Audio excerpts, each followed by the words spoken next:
Hello बच्चों, अगर आप पेपर में टाइम मैनेजमेंट नहीं कर पा रहे हैं तो ये वीडियो फिर आपके लिए है। आज मैं आपको बताऊंगा कि पेपर में कैसे आपको टाइम मैनेजमेंट करना है। तो किसी भी पेपर को हमें 3 राउंड में सॉल्व करना पड़ता है।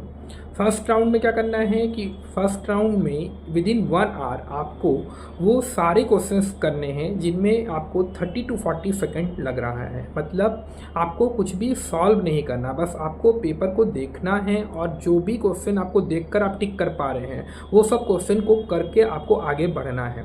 तो विद इन 1 आवर में आपका लगभग 100 क्वेश्चंस कवर हो जाना चाहिए। लास्ट के जो 1.5 आवर्स है उसमें आपको वो सब क्वेश्चंस करने हैं जो कि मॉडरेट हैं, जिसमें हमारा थोड़ा बहुत कैलकुलेशन इन्वॉल्व है। वो सब आपको 1.5 आवर्स में करना है। और लास्ट के जो 30 मिनट्स बचेंगे उसमें आपको डिफ़िकल्ट क्वेश्चंस को देना है। डिफ़िकल्ट किसी भी पेपर में 10 to 15 क्वेश्चंस ही डिफ़िकल्ट होते हैं थोड़े, बाकी सारा पेपर मॉडरेट टू इजी की तरफ होता है। तो 10 to 15 क्वेश्चंस को आपको हाफ आवर देना है। उसमें आपको OMR भी बबलिंग करना है। फिर जब आप पेपर देने जाते हैं तो बहुत सारी फॉर्मेलिटीज़ होती है, ठीक है, OMR चेकिंग वगैरह सब कुछ, तो उसमें आपको मैनेज करके चलना है। वो हाफ आवर में आपको वो सब करना है। अब बात यह है कि आप अपने पेपर में कैसे अपनी स्पीड को बढ़ाएं, कैसे अपनी एक्यूरेसी को बढ़ाएं। तो इसके लिए आपको क्या करना है, जैसे आप अपना जब मॉड्यूल सॉल्व करते हैं, मान लेते हैं 50 क्वेश्चंस आप अपने मॉड्यूल के सॉल्व कर रहे हैं, तो 50 क्वेश्चंस को आपको with in time limit solve करना है, टाइमर लगा के सॉल्व करना है। 50 क्वेश्चंस के लिए आप जब फर्स्ट टाइम सॉल्व कर रहे हैं तो आप उसको 80 मिनट्स दे सकते हैं।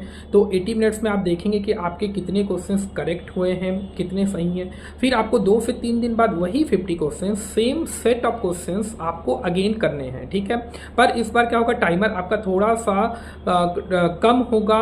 50 पहले 80 मिनट्स आपने लिया है तो इस बार आपको 50 मिनट्स लेना है। मतलब 50 क्वेश्चंस को 50 मिनट्स में धीरे धीरे आपको अपने टाइमर का टाइम कम करते चले जाना है और स्पीड और एक्यूरेसी मेंटेन करते हुए, ठीक है। जब आप ऐसा करेंगे तो आपको वो सब क्वेश्चंस क्या होंगे कि दिमाग में बैठ जाएंगे, तो आपको उतना टाइम नहीं लगेगा, ठीक है। पेपर में देखते ही आप उसको टिक कर पाएंगे। तो अगर ये स्ट्रेटेजी अगर आप अपना रहे हैं, खूब प्रैक्टिस कर रहे हैं विद इन टाइम लिमिट, तो पेपर आपका बहुत अच्छा होगा। टाइम लिमिट में आपका पेपर एक्यूरेट होगा, मार्क्स ज़्यादा आएंगे। तो ये इसको आप करके देखिए एक बार। और अगर आपको कोई भी प्रॉब्लम हो किसी भी टॉपिक में तो आप मेरे को कमेंट बॉक्स में ज़रूर बताएं, मैं उसके ऊपर आपको नेक्स्ट वीडियो ज़रूर बनाऊंगा।